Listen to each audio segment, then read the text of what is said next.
Hello বন্ধুরা, সবাই কেমন আছো? আজ আমি বানাচ্ছি মটরশুঁটির কচুরি। ভিডিওটি স্কিপ না করে পুরোটা দেখা যাক, চলো।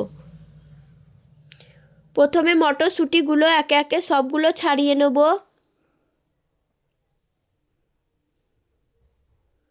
মটরশুঁটিগুলো ছাড়ানো হয়ে গেছে, এবার মিক্সিতে ঢেলে নেব। কয়েক টুকরো আদা কুচি, দুটো লঙ্কা, ধনেপাতা দিয়ে ভালো করে পেস্ট করে নেব। পেস্ট করা হয়ে গেছে। এবার একটা কড়াইয়ে তেল দিয়ে তেল গরম হলে গোটা জিরে একটু ভেজে নেব। পেস্ট করা মটরশুঁটিগুলো দিয়ে অল্প লবণ হলুদ দিয়ে ভালো করে ভেজে নেব। আগে থেকে ময়দাটা মাখিয়ে রেখেছিলাম, এবার লেচি কেটে নেব। লেচি কাটা হয়ে গেছে। হাতে একটু তেল মাখিয়ে নেব, দিয়ে ঠিক এরকমভাবে করে নেব। মধ্যেখানে অল্প একটু পুর দিয়ে এরকমভাবে ভাঁজ করে নেব।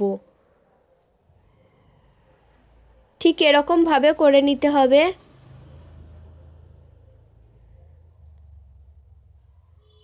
একই রকমভাবে সবগুলো করে নেব। সবগুলো করা হয়ে গেছে। তেল গরম হয়ে গেছে, এবার একে একে ভেজে নেব। গ্যাসটা মিডিয়াম টু লো ফ্লেমে রেখে আস্তে আস্তে ভেজে নেব।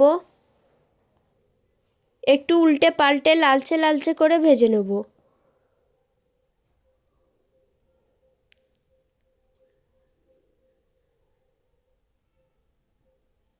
ভাজা হয়ে গেছে, এবার তুলে নেব।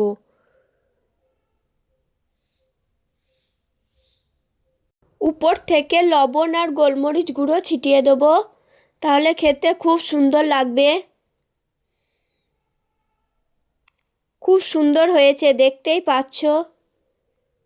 খেয়ে দেখা যাক কেমন হয়েছে। খেতে খুব সুন্দর হয়েছে। তোমরা চাইলে এরকমভাবে একবার বানিয়ে দেখতে পারো।